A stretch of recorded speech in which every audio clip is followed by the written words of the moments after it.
Hey, welcome to Reviews on the Run. We're looking at one of the hottest games for the Xbox 360, one of the hottest for the PlayStation 3, and the Sonic still suck. Today on Reviews on the Run, Tommy and I are taking a look at MotorStorm, Crackdown, Sonic and the Secret Rings, and it versus its Wii Play against Fusion Frenzy 2.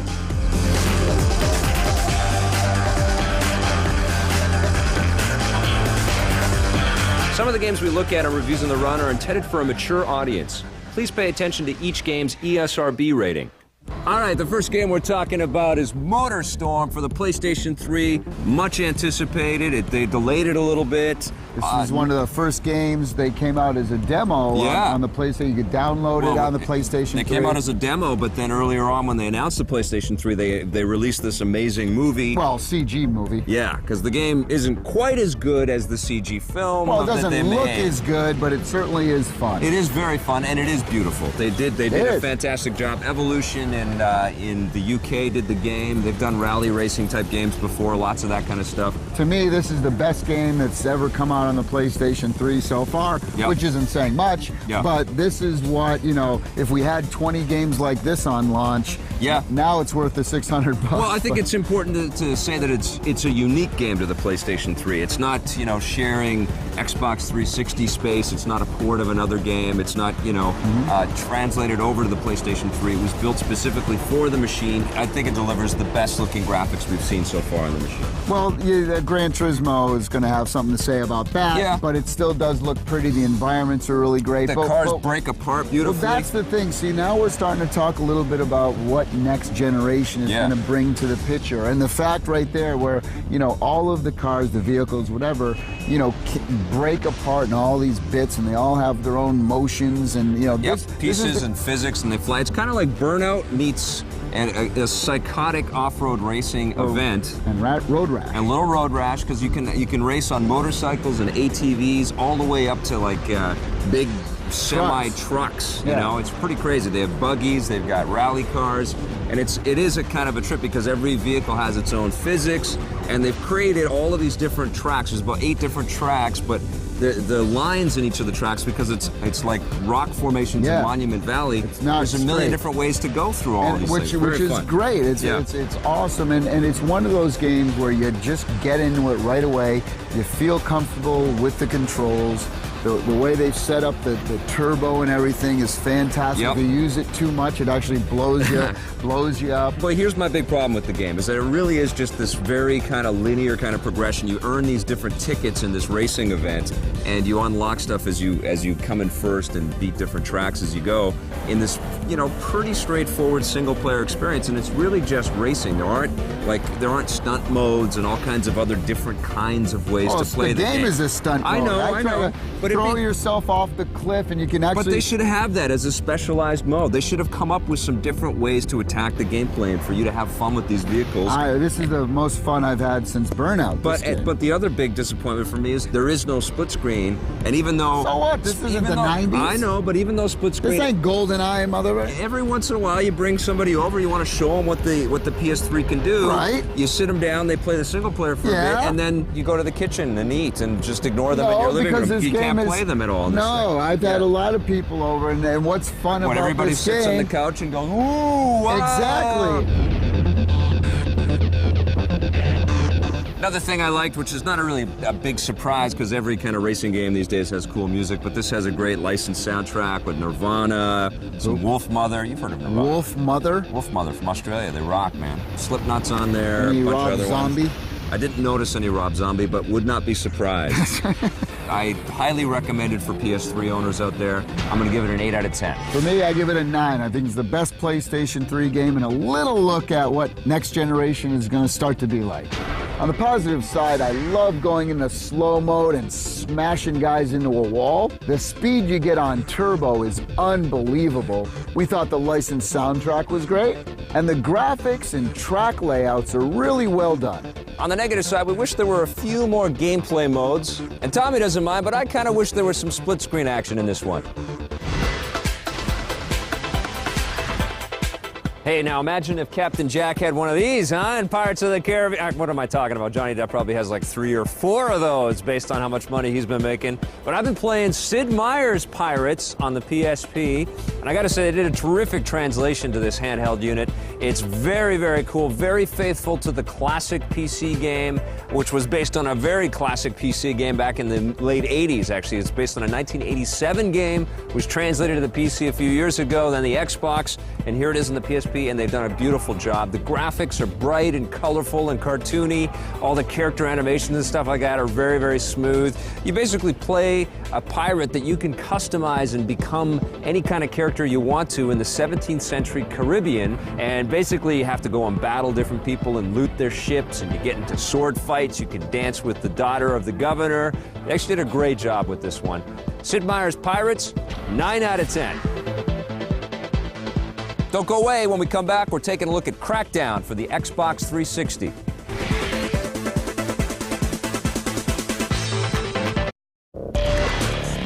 Buried Treasure is brought to you by Rogers Video. The experience starts here. All right, so there's been a rash of open world games out there. Everybody trying to cash in on the success of Grand Theft Auto. And some games do it better than others, and I'm not gonna lie to you, Driver Parallel Lines isn't as good as any of the Grand Theft Auto games, but it actually was pretty decent, and it had a pretty cool premise. It actually takes place in 1978 and in 2006. You play the same character. You're a guy named TK who comes to New York City, ends up being a wheelman, hooks up with the wrong kinds of people. They set him up. He goes to jail for a long time, and then he gets out and he wants revenge. So what's cool about that is that you get to drive around in 1978 New York City, get to hear all kinds of authentic music from the era, and then you flash forward later on in the story, and you're driving around modern day New York City with modern music, modern vehicles, all that kind of thing. The driving physics are really solid, but the on-foot action, that's where it doesn't stack up with Grand Theft Auto. It's pretty decent. I mean, if you've beaten all the Grand Theft Auto games and you still love open world gameplay, you might want to go check this one out. It's called Driver Parallel Lines. Hey, welcome back. We're talking about Crackdown. It kind of looks, well, it doesn't look like that too much, but there's a big city in Crackdown, and the cool thing about it is you can jump all over it. It's kind of like Spider-Man meets Grand Theft Auto 3. Sure. And it's developed by Real Time Worlds, which is a split up. It's David Jones, who worked at DMA Design, then he did the original Grand Theft Auto guys. He came and up Lemmings. And Lemmings. And his new game lives up to his pedigree. I think Crackdown is a ton of fun. And it's not just a disc that you can get the Halo 3 beta thing on, even though I think probably by now every one of those has been picked up. And that's what we thought when they announced Crackdown was going to have the Halo 3 beta as part of the edition, that people were just going to buy it for that, but it actually turned out to be a fantastic game. I've really had a great time playing Crackdown. Well, it's a sandbox type environment. Yep. Now, you know, the graphics aren't the greatest out there. They kind of went with a little cartoony style almost. They look a lot better than I thought. When we saw it last at E3 and stuff along the way, I thought, didn't look that great. Yeah, it didn't look that good, but I actually think that it turned out really solid. Right, but not real, you know, no, the buildings. It's not Gears of War. You get an enormous city to drive around in and fly around in and jump around in. But what I love is the level of detail that all of the things that you can do. That's the incredible part. The cool thing about Crackdown is that you're not just like a cop or a robber dealing with like driving around in the city and ripping people off and killing people, although you do that. It's about this kind of sci-fi comic book superhero type environment and world that you're in, and you play a cop in this kind of futuristic city that can actually be augmented, and you can earn the ability to drive really well or shoot really well. Or jump really high. But the real thing is the online play. That's why people are loving this game so much. So it's not even Grand Theft really Auto and Spider-Man 2 mixed in together. But so what you can do is you jump online, you get another friend, and you can actually, you know, sit on the headset there and figure out how to wreak as much havoc on people as you can. And the explosions and the sort of destruction in the game is stupendous. I mean, stuff is blowing up all over the place. You'll see barrels and stuff, of course, that you can blow up and send off like rockets into the sky. One of the things that bothered me is, like, in Grand Theft Auto, when you kept killing people and doing the wrong thing, the level of AI got to be so difficult. By the time the army came in... You do get that. But if you venture into the wrong territory... It doesn't get so difficult and so hard. It's because you're a badass in this game. I think it's one of the most enjoyable Xbox 360 games you can play right now, and I definitely recommend it. I'm giving Crackdown a 9 out of 10. I think it's a great game. I'm giving it an 8. On the positive side, the co-op mode is a definite highlight.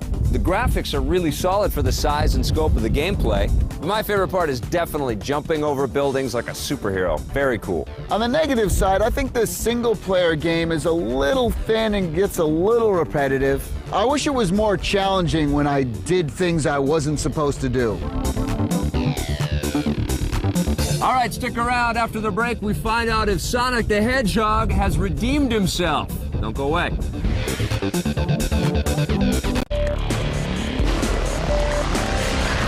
All right, so Tommy and I weren't huge fans of Custom Robo for the GameCube when we reviewed it a little while ago, but I gotta be honest, I kind of dig Custom Robo Arena for the DS.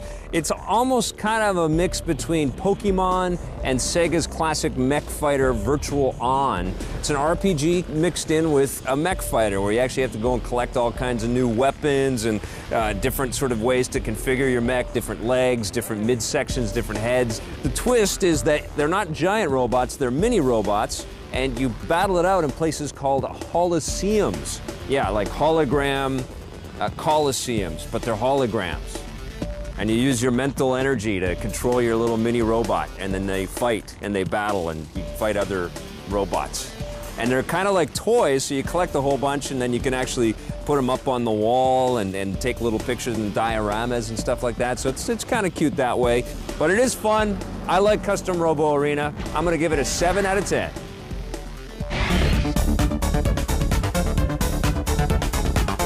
All right, welcome back. We're talking now about a brand new attempt from Sega to win our hearts with Sonic the Hedgehog. It's Sonic and the Secret Rings for the Wii.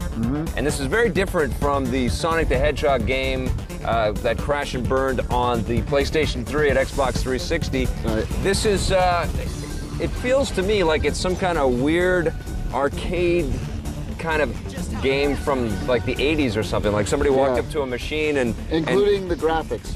I like the graphics. These felt more like Sonic the Hedgehog type visuals to me than the trying to blend the real world like they did in the last Sonic games. Those were terrible. Yeah, but Sonic looks a lot better than the other ones. I like the visuals. I'm not going to fault the visuals. You like the visuals. And I didn't mind the level design. The rails. You love those rails. I didn't mind it. I thought it was okay. But the controls are a pain in the ass. Well, I'm not gonna lie, it's very tricky to try to get all the different moves. Basically, you tilt the Wii remote, you spin it sideways, and then you tilt the Wii remote to sort of get Sonic to do the different things. You can even go backwards, but for the most part, you're on a rail, you're constantly going forward, and you're it's only like things. 10 feet of track. Yeah, there's lots of invisible walls, so it's not like go anywhere 3D type of thing. But you know, most of the Sonic games aren't like that. It's like they took the bits in Sonic in the 3D games where he goes super fast, and he kind of feels like he's on rails, and made a full game out of it. I love the mini game. But you would have liked it better, I bet, if you had a normal controller. I would have liked it better if I didn't grapple with the controls. I don't know if that means a normal quote-unquote controller, or if I just got this better, like if it worked easier for me. Did the comic intros bug the hell out of you? See, here we go again. There's no place, no reason why Sonic the Hedgehog should have 2D comic book cinematics. There's no place for us to be safe from these things, what you're saying. No. Can we stop getting the 80s cheese hairband music for Sonic? God, no. You like that? It's gotta be the music for Sonic the Hedgehog. This music would make Dawkins proud. Ah, I love the Dawkins. You like Dawkins? What I liked is they attempted to do something different. So I like that. I like the thinking here is... I had more fun playing this, I'll tell you right now. I had more fun playing this than the Sonic on 360. I agree as well. Of course, you gave that one a 0.5. Yeah. So it's hard not to have more fun than that. You're only playing as Sonic, thank God. I'm so sick of playing as the other characters. There are other characters in the game, and there, of course, are big boss fights and things like that to deal with. How many games have we played over our career of reviewing games together where the control ruined it for us? Yeah. And that's not going to be any different on the Wii. If it can't consistently deliver fun controls, then they're gonna drop the ball and it's gonna disappoint us. So what are you gonna give Sonic and the Secret Ring? I wish I could give it higher, but to me it's a 4.5. I liked it more than that. I did like this game. I'm gonna give it a 6. On the positive side, the visuals are solid, the mini games are pretty fun for the Wii Remote, and you only play as Sonic the Hedgehog this time. Thank you. On the negative side, the 80s cheesy hairband music is getting pretty tired. As I said earlier, new pet peeve. Tired of those 2D comic book cinematics. Sonic's voice is very annoying, but the worst letdown in Sonic was that the controls were just too challenging. All right, today in hardware, we actually have a steering wheel for the Wii. It's from Ubisoft, and it comes bundled with 4x4 Evo for the Wii and GT Pro Series for the Wii, also from Ubisoft, or you can buy it as a standalone thing. It's about 20 bucks. Comes in a couple of pieces, and you snap it all together, and then you stick the Wii Remote inside of it. And then you get this kind of steering wheel that you still have to hold. It's not like it's plugged into anything. You don't have to like have it attached anywhere, but it does help even for games like Sonic and the Secret Rings, which is based on turning the Wii Remote, which feels odd as a steering mechanism. If you actually have a little wheel, I found this thing actually helped my gameplay. I played a little bit of Excite Truck and it worked. Well, I can't figure out why they just didn't call it the wheel. W-I-I-L. They should have. Wheel. Of course. See, you got to hire me for marketing. There it is. When you play these driving games and you hold this sideways remote bar. like Never driven with a chocolate bar. No, it's very odd. So when you could grip it, it actually does make the games more enjoyable, especially because it's like this invisible wheel that's not attached to anything. It's not heavy. Different. The look and the feel of it, the price is not too bad. It's 20 bucks. Yeah. So what are you gonna recommend the wheel? The wheel. See, you got like it going. I am, just because I think it's a crazy, innovative idea that no one thought of yet. If you want to buy the wheel, the 20 bucks, we're going to recommend that. Hey, don't go away. After the break, it's Versus with Fusion Frenzy 2 against Wii Play.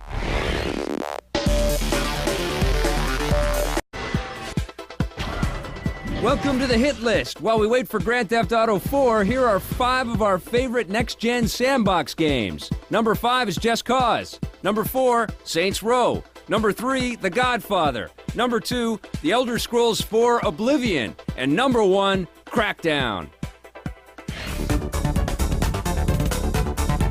Hey, welcome back. We have a couple of collections of mini games to talk about in Versus today. We've got Wii Play from Nintendo for the Wii against Fusion Frenzy 2, developed by Hudson, published by Microsoft for the Xbox 360. And what do you think of the graphics? I think this one may be a little unfair. That's a slam dunk. Yeah. I mean, you got the Xbox and Fusion Frenzy 2 graphics are much better than the simplistic. They are much better, but they're not that great. No. Not on the 360. Hey, you didn't ask me if they were great. You asked me which ones were better. I told you. Yeah, I think there's just a bit, more polygons, a little bit more shine, a little bit more polish. A little bit more everything. There's more lasers. And more lasers and more lava and all kinds of special effects going on in Fusion Frenzy. It's got this intergalactic theme, and you have like this game show that takes you to all kinds of different worlds. So, yeah, you get a lot more to see. We Play, you get 9 games. You're gonna do a little 3D duck hunt. You're gonna do a little 3D combat, the old Atari 2600 classic called Tanks now. You got billiards, you got ping pong, that kind of stuff. But for the most part, it's pretty straightforward. Some of the games kind of use the Miis that you create, which is kind of interesting, and you actually get to select your Mii. It's one of the first games since Wii Sports that you actually get to use all these Miis that you've been creating, which is okay. But I don't think there's any doubt about this one. Visually, Fusion Frenzy 2 takes the lead on that one. For sure. All right, now what about in the audio department? Well, I gotta say that the announcer in Fusion Frenzy 2 is probably one of the most annoying characters in a video game in recent years. You'll want to slide that bar right down to the off as quickly as possible. Okay, players, are you ready for action? The music as well, maybe just like off. Oh, it's very annoying. Neither games have, It's they don't cutesy, really... boppy kind of stuff in Wii Play, and I could actually tolerate that stuff. It's not amazing. Fusion Frenzy, I wanted it, dumbed down to just the explosions as quickly as possible. Man. It was pretty punishing. Both. I got to give him a tie, I think. I have to give it to Wii Play. I'm not blown away by the audio in either game, but Wii Play bugged me less. All right, now in gameplay, we're talking about 9 mini games going up against around 40. Right. Not a fair battle there. The actual games themselves in Fusion Frenzy 2, Yeah. you know, I liked more, you know. There are some pretty clever ones. Yeah, now I will say this, though, that the games in Wii Play were more innovative. Because they're using the Wiimote, finding Mii's, and things like playing that. some ping pong. You got the laser hockey thing. I like saying But laser. if we're talking about, you know, gameplay, Yeah. there was so much more variety, of course, Yeah. in Fusion Frenzy 2. And I like the original Fusion Frenzy. And by the way, I think the original is way better than the second one. I don't really care about these Fusion Frenzy games at all. Yeah, they're neat 3D things. You're like moving giant balls around. You're avoiding lava spilling on you and stuff. I played the first one a lot. I mean, there's some collecting games where you have to collect a bunch of coins. I like the painting one. You can paint stuff in a couple of different mini games. You're beating up on different characters and stuff like that in Fusion Frenzy. It's a little more violent, definitely, the games are. A little more action-oriented. A little more I hate the silly characters that they've created for the game. They're all so cheeseball. Now we play. It's you know, classic themes. You got the old ping pong. tank. The best one is Duck Hunt. I mean, let's face I like it. combat. I like the tanks game. I thought that's really fun. You're bouncing the shots off the ricochet. Yeah, they're simpler. But you don't get as many. Simple, but and, you know what? And there's no online, so they don't bug me as much. Fusion Frenzy 2 bugged me. I don't know what it was. Plus, you get a Wii remote all included in the package, and it's like the cost of the Wii Play is like $10 more than what it would cost to get a Wiimote. Yeah, so but we're talking about gameplay here, not value. I don't know. I like the 9 games I played in Wii Play. I enjoyed those more than the other ones. Ping pong, I don't know. I didn't mind them. I thought they worked fine. I had more fun playing Wii Play, even though there's a lot less value. Well, there you go. I had more fun. You had more fun. All right. I had more fun playing Fusion Frenzy. All right. So gameplay, you're giving Fusion Frenzy. I'm giving Wii Play. Overall, which game did you like better? Well, I mean, let's get this straight, though. I mean, neither game is really that great. No, after we review them, we'll never discuss these games again in the rest of our lives. Okay, so overall, then you're going to give it to Fusion Frenzy 2? Overall, I'm giving it to Wii Play by a margin. What are you going to give Wii Play? I'm giving that a 5.5. I'm going to give it a 6. What about Fusion Frenzy 2? Giving that one a 6. I'm going to give that one a 5.5. Well, there you go. We're split down the middle. All right. Mini games that you can buy at your own peril. At least Wii Play, you get a free controller with it. Okay. There you go. Today on the show, Tommy and I took a look at MotorStorm. The graphics are sensational, but there should have been split screen and more modes. Crackdown, the co-op mode and superhero abilities are awesome, but Tommy felt the single-player game got repetitive. Sonic and the Secret Rings. You only play as Sonic, which is great, but the controls are really tricky, and once again, they tell the story in a 2D comic book. In Versus, it was Wii Play. Tanks and duck hunting are pretty fun, and you get a Wii mode in the package, but come on, only 9 mini-games? Against Fusion Frenzy 2. Lots of action-packed mini-games to play, but you'll suffer through cheesy characters and horrible music and voice acting. In the end, Tommy and I came out tied on these 2 mediocre mini-game collections. The Rogers Video Game of the Week. Wait, what's this? We have a tie. It's Crackdown and MotorStorm. Go get them both. They're great. And if he talks, he shouldn't sound like a teenager. Well, you do the Sonic voice. What should he sound like? Hey, bud. I don't know. Wait for this to just die down just a little. Wind! Pause for me, please! I command thee.